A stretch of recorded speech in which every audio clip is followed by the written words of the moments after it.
Massive episode today, my friends. We have spent some money, although you can argue we still have money to spend.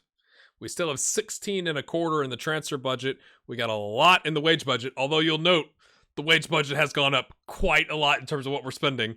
Our bank balance is currently just shy of 70 million. We've got the Champions League group stage draw and the Dutch Cup draw today, my friends. So buckle up. It's going to probably be a little bit of a longer episode.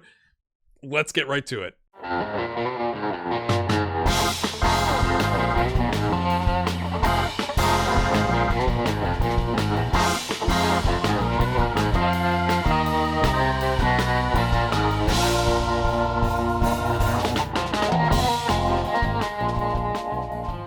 All right, my friends, you are now in the 20, 21, 22, 23, 24, 25, 26, the start of the 7th season of this save, which doesn't seem possible, but it is.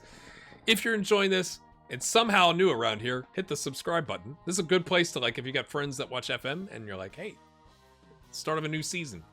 He spent some money. Just saying. We'll find out. But then hit that like button. It really does help the channel. Let's go straight to the group stage draw because I want to know who we've got. I got transfers. Don't worry. I just want to point out we are our first seed with a 41 coefficient. We're on the same kind of level as Bayer Leverkusen with a 50. But the teams below us, Liverpool in second with 151. Oh dearie me. Oh dearie me. I mean, even the third seed teams. We are down here. We're not even the top of the 4th seed teams from a coefficient standpoint. We would be third from bottom. We are hoping to get, let's just focus, because I really think it makes the most sense based who on these 4 seeds are as to who we really care about. Because again, this season, if we make it to the knockout round, great. I'm fine if we make it to the Europa League. What you don't want to do is not make it to either of those from, the group stage. So if we could get a Partizan or an Olympiacos, that enhances our chances. So let's go ahead and get the draw here. We head up Group E for excellent content creation. Let's see who we end up here. Okay, it goes 151 to 96. So let's draw these. Oh, okay. 151 to 99. Please not Liverpool. Please. Please. Thank you. Thank you, Football Manager. Okay. Club Brugge would be great. Thank you. I mean, at least you get a little bit of love. Okay. And then from 56 to 32.5, let's see what we end up here with. None of the lower tier ones. So Celtic, Copenhagen. It's not the top with Kiev, but I mean, I think that Club Brugge draw is helpful. Let's look at the overall. Real Madrid, Juve, Benfica, Marseille, Chelsea, Bayern, Valencia, Partizan, Man City, AZ maybe has a chance there. Liverpool, I think, is clearly going to win the group, and then it's going to be a battle here. I think we got a fair chance at getting potentially second and hopefully third, but it's not a given either. And then Barcelona, PSG, Leipzig, Dynamo, that looks like a difficult one. Atletico Madrid, Dortmund, Lazio, Dynamo Kiev. I think you'd favor these 2 teams here, and then Man United and Milan should skate past Celtic and, well, maybe Porto. I can't remember what their coefficient was, but that's the draw. Yay! Let's go do the Dutch Cup draw. Silly me, I think I did this last time. It's the Dutch Cup, like, first round or preliminary phase or something. We're not in that part. We're well better than that, my friends. So let's go look at our finances. 69.33 million in the bank. Yeah, we spent some money. So I hope you're excited to hear what we spent money on, and we still got some left. I'm still doing a little bit of scouting. There's like 3 days left in the transfer window, or maybe it's like a day. It was like 3 days when I first started recording. Now it looks like it's like a day. So we might roll the dice on one more, but I'm not sure. But we're using that wage budget. It's now up to 512,000 a week. Let's go take a look at who's left.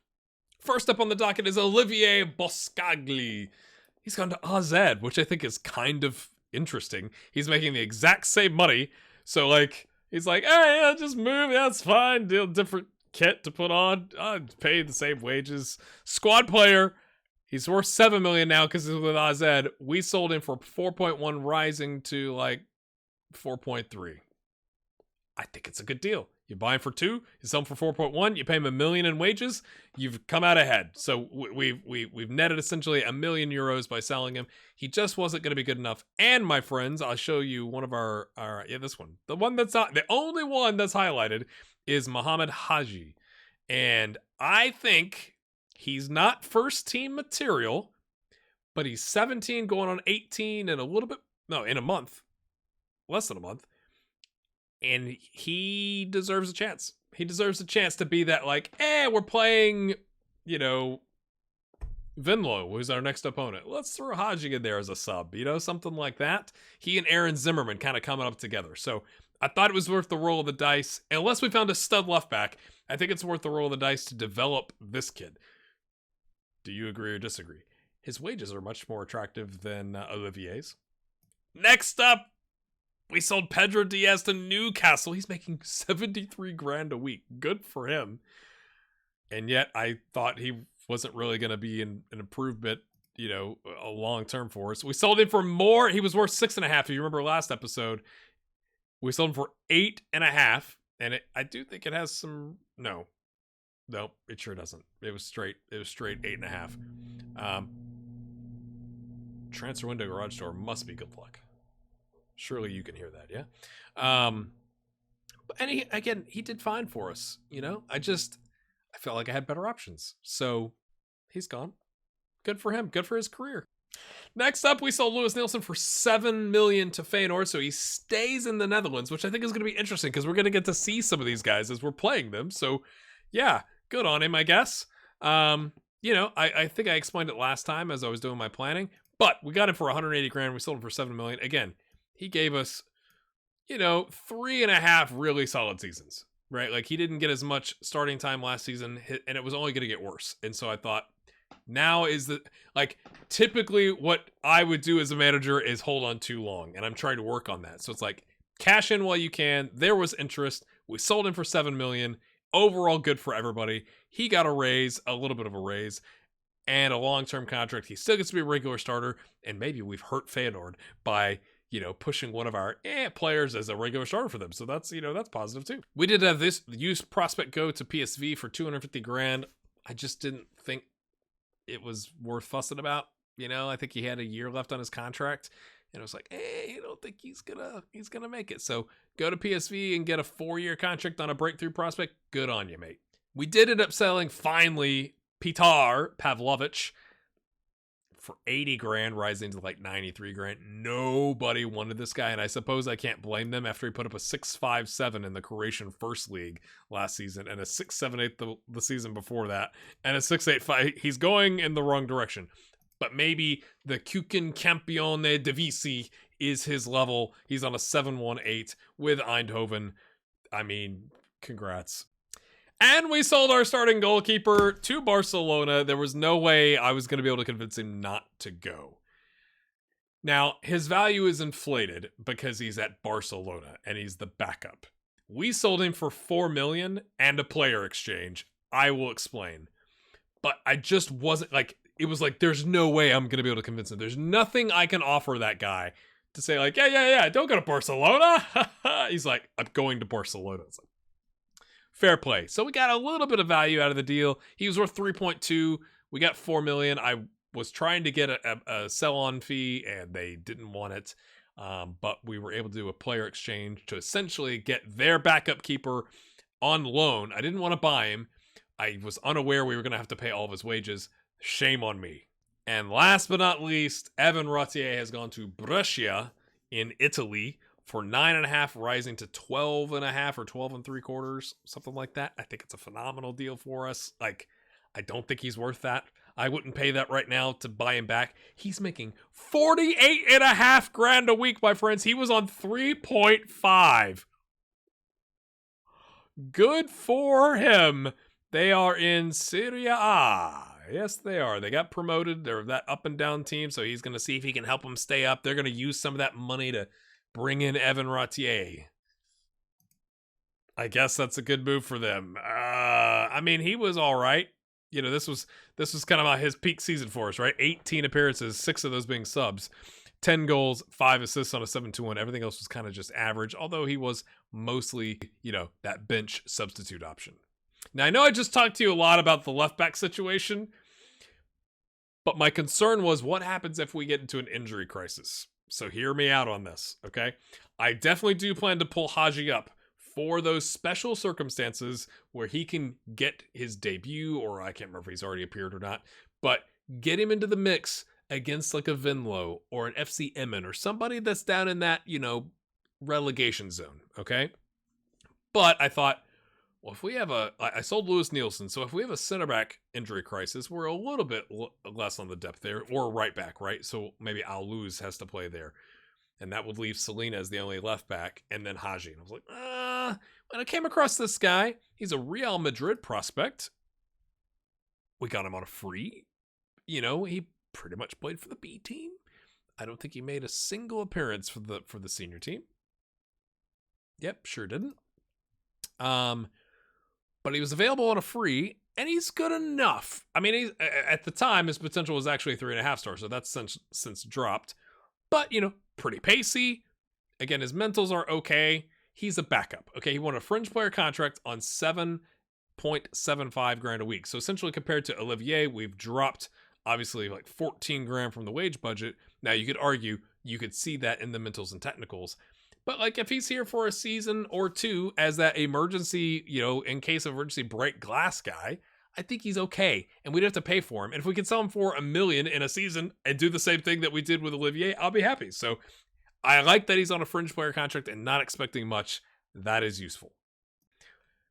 This is the keeper we got from Barcelona, Jean Boutez or Boutez. I was unaware we'd have to pay his full wages. I would not have done the deal if I knew that we had to pay his full wages, and I can't end the loan. But there was a situation. If you could hear me out, it's like, well, why did you even do the player exchange? It was like, Bender really unhappy. Nikemia wants to go. And I was like, we're going to end up with no keepers. Like, Cedric Van Heusen or whatever the guy's name is from the B team is going to have to come up, and he's not ready either. And I was like, and they had Jean here on, he was listed, and I was like, what if we just do a loan? We don't do a transfer, just do a straight loan. And I kind of look at it as like, he's kind of the Adrian of our team for the Liverpool fans out there. Like, probably not somebody you want to throw in, but better than bringing the youth prospect in if you didn't have any options. This is also before we really took care. Bender is now happy to stay, which has blown my mind. So you could argue we don't really need Jean, but like at the time, it was kind of like, well, if I lose Bender and I only have the one goalkeeper and we have an injury, I don't have anybody else. And like, I couldn't find anybody else that was worth to bring in as a backup. So it's kind of like, I think personally in world football, the toughest position is backup keeper. Not just in Football Manager, like in world football. It's like keepers want to start, right? So it's like, I'd rather play for a lower table team and be the starter than be the backup for the top level team, right? Like in a lot of cases. So is he fantastic? Absolutely not. If I knew I had to pay his wages, would I have done it? Nope. But he's here and I can't do anything about it. Now, my friends, into the meat of the window. This is a little bit later. This is in early August. So I put a thing on the community tab of the channel in case you're unaware. If you go to my channel homepage, go to community, I ask questions. There's lots of votes. There's like tons of people that vote on these things. So it's crazy. There's like 130, 150, 170 votes on the things that I put up. And I asked, do you tend to get your business done early in the window, like ASAP, throughout the window consistently, or save it for the very end? And it was kind of varied. I find myself, I get trapped in going like, ooh, we just found a new player to scout. Like, let's go make sure we fully scout them. Well, like that takes a month or whatever. And in the meantime, other prospects are getting picked up. So I tend to be like as we go, you know, try and solve some problems, try and solve the urgent problems. The goalkeeper was an urgent problem. I really wanted to find a right winger that could be a backup. Kind of didn't do that. We'll talk about that here in a second. But this guy was just too good to pass up. Okay, Nicolas Gutierrez, we're paying him 60 grand a week. Okay, our highest wage last season was 45.5 grand for Gonzalez at right back. So he is 33% higher than that. He's worth 28.5 million though. We paid, my friends, 12.75 million because he had a minimum fee release clause. playing for Tigres in Mexico. It's because the different seasons. So had essentially one full season with them, 39 starts, 7 goals on a 7.12, and he had a year left on the clause. But I was just like, Barak might leave. He wanted to go to Tottenham, and they didn't pay the minimum fee release clause, and I was like, suck it up, brother. And he's super unhappy. And so I was like, oh, what if we lose like our best playmaker? Armel is getting there, but our best playmaker that can also shoot or finish, because Armel cannot do that. He's a 7 on finishing. We need to have a good one. And this is kind of that upgrade process. So we sold Ratier, and I was like, I just sold Ratier for essentially 12 million if all the clauses hit. And I could get this guy instead? Yes, please. Right now, Shadow Striker, he's all right at, yeah, but like he knows the advanced playmaker the best. He's not very good at long shot, so we can play him as the Shadow Striker. He's a 3.5, but he could improve.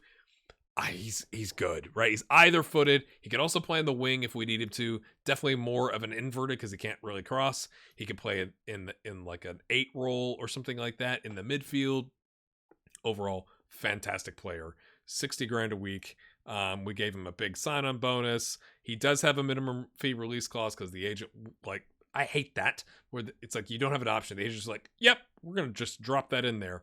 So he may be gone next season, but I figure we paid 12, call it 13 million, call it 15 million, 16 million with the loyalty bonus, and then turn around and someone buys him for 50 or 60 million. Like, okay, like, can't control that. But we've obviously improved the squad. Now, he's only given us 2 substitute appearances on a 6.7. Kind of disappointed, not going to lie. And last but definitely not least, Thiago Almada, my friends. Do you remember him? We had him, I think, on the Burnley save. Now, he was a Liverpool prospect at that time, or they'd picked him up. He's 25. He's not a prospect. But that's what happened in that save. So he's with Boca, and he wasn't going to sign another deal. And so they had him transfer listed for 8 million because he wasn't going to sign another deal with them. We're paying him 50 grand a week. This is my quasi solution to the right winger problem, in that he's on an important player contract. So we kind of had the same thing, right? Like, I have too many good like center midfield players, but I love his versatility, so I can play him as a winger if I want to. I can play him as he's definitely more of an advanced playmaker or attacking midfielder than a shadow striker. He doesn't know it as well. He could become one, but like, he's very versatile. So we're going to be able to find a place for him. He's given us 3 starts on a 7.37 with 2 assists. Not bad. And in case you're wondering, like, just because I had him on the I think it was the Burnley save at the beginning of FM21, I don't purposely go look for players like that. Like, he popped up in my scouting and I was like, looks pretty good. Then I was like, wait a minute, that's that guy. And then we signed him. I think it's the same one, but either way, I'm quite pleased. Now, he doesn't have a minimum release clause, which is also good, and he only wanted a 2.2 million bonus. So whatever that is, we're essentially 10.2 into him, and he's worth double that. And I think he's going to be worth a lot more in the future. So overall, I think we've upgraded. So this is how we line up. Now, I'm torn with Gutierrez. Again, he's coming as a sub, so I think we'll make him the shadow striker. But this is going to be our best 11 right now. So we got Carranza, Cassoni, Gutierrez, Almada, Barak, / Armel. But Armel's going to go here. I think against the tougher opposition, we're going to drop Armel and bring in Jean-Philippe, because I like saying his name. Selena at left back. Gila really here. It's essentially Gila, Tinoco, and Lucas Cruz are going to be our 3 starting center backs. And so Gila pretty much all the time, and Tinoco and Cruz, depending on who we're playing or who's injured or whatever, going to be the partner to that. With Gonzalez on the right, Stanimirovic. I think I said that right. Somebody let me know if I said that right, because I think I said that right. And massively, Bender is no longer unhappy. So I just think it's funny. He's now delighted to be at the club. He was upset all of last season, and I was like, I love it here. It's like, sure you do. Don't believe you. I haven't called up yet for the Venlo game, but I will HAAG that we talked about. Jean is just going to sit here and not do anything. I mean, unfortunate. Maleka's picked up a knock. He's got a lower a lower back stress fracture is a little bit more than a knock. He's been out 3 weeks. He'll be out for another 3 weeks. Zimmerman is here and is doing all right. That potential's dropped a little bit. But again, I think we got to get him some game time. So for the Venlo game, he's going to come in. He's going to be one of the options. Because I think that's a good opportunity to rotate some players in. I just wanted to show you what our best 11 I think is. When you look at the schedule, we need to definitely rotate because we play Liverpool right after that, and then AZ right after that. So we need to not use our best players against Venlo if we can keep from it, because they're in 13th. You'll notice here, we did beat Utrecht, of course, on penalties in the Super Cup. No extra time, went straight to penalties, I believe. Then we played them back to back. I feel like that's the second season. Yes, second season, the scheduling geniuses in the Eredivisie have put the Super Cup teams back to back with each other. I'm like, what are you? That's a weird decision. But we beat them in both games. Quite happy with that. Emmen, a 3-0. They had a man sent off the 39th minute, so hopefully we'd win that game. We go away to Pexvoll, get a 46th minute of first minute of added on of halftime. Header from Gila on a set piece, and then we could do absolutely nothing at home against Sparta. Like, absolutely. Lucas Cruz on a 6.3. We subbed him out. But we didn't sub him out. Sometimes you wonder if this is the correct order. I don't think we subbed him out. But Almada didn't play well. It was just like, guys, what just happened? This goal. Luca De La Torre's goal. I have to show this to you. I think Gonzalez deserves like a 5 for this. Let's just watch. Will it give me the highlight?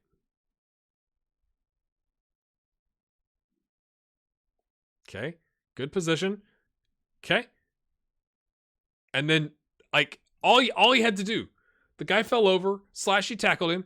He just had to take a touch and then kick it this way, brother, this direction. Instead, he kicks it to the top of the box. It's like he plays and it doinks off to De La Torre's head. It's like, are you on, did they pay you? Are you unhappy about your wages? It only gets a 6.7 for that. I think it should be lower, personally. It's just me. So when you look at the overall schedule, I'm not completely displeased, right? Only trouble is AZ after Liverpool, but I'm not exactly expecting to beat Liverpool.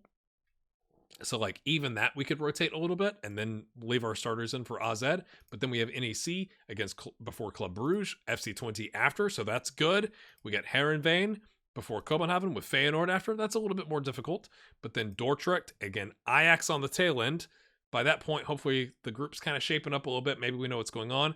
But then NAC Breda, Vitesse, again around Liverpool, and then Willem II, who currently are 9th but didn't do so well last season, and then PSV. So that one's a little bit more difficult as well. Plus you get the Dutch Cup second round in there at the tail end of the first half of the season. But it's not like we have, Feyenoord, Utrecht, Ajax, AZ back to back like we did that one season. It's kind of spread out a little bit. So, my friends, we find ourselves currently in 5th place because we lost the game against Sparta and everybody else is undefeated, or not really. No, yes, undefeated except for PSV. So early in the season, but we're doing okay. Heracles, hello, currently in 2nd. They're like, yay, this is great.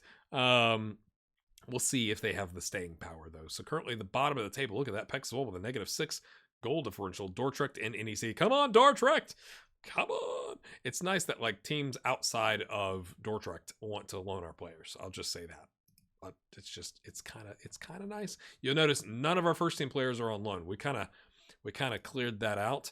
We only have one in. I didn't loan anybody out because we got, it was kind of time for these guys to either, put up or shop, essentially. So we'll see how they do. We have kept Silas Anderson. His potential has dropped a little bit, which is a little concerning. But he's so young, and I just go could he be? I mean, he's given us a 7.15 in 2 starts. So could he be the Jean-Philippe? Can they be, when we go on the road, do they share a hotel room and Jean-Philippe has given him, all the tips, something like that. You'll notice though, some of the players that we have on the bench, Panya has dropped. Now, again, he's not gotten worse. It's just in comparison to the players that we brought in. So I think that goes to show the improvements that we've made. Look at these stars, right? Gonzalez, obviously last season. Selena, I'm so frustrated because he's worth 52 million and he's got a 64 million minimum fee release clause. I've tried twice now to extend his contract, but the agent caps it at 72 million. And like the wage difference, we're not going to get a return on our investment by bumping his wages up so high to get an 8 million increase in the release clause. And so I'm just leaving it. I'm already looking for the next Selena. That's the unfortunate thing. And maybe he'll leave his agent. If I ever get a notification that he's left his agent, I'm immediately going to offer him a contract. Barak is super unhappy, as I noted, wanted to join Tottenham. He's still wanted, but Tottenham is no longer interested. So I'm hoping once their window closes that he kind of gets over that. But that's why we kind of brought in Gutierrez and Almada as well as kind of like, one, I needed to spend the money, and two, I was like, oh, if he goes, like we've kind of downgraded then. That's how it ends, my friends. What are your thoughts on those big signings? Should we change our formation to deal with Gutierrez and Almada now being here with Panya too? Hit that like button, and we will see you next time. Thanks for your support. Means a ton. We'll see you then.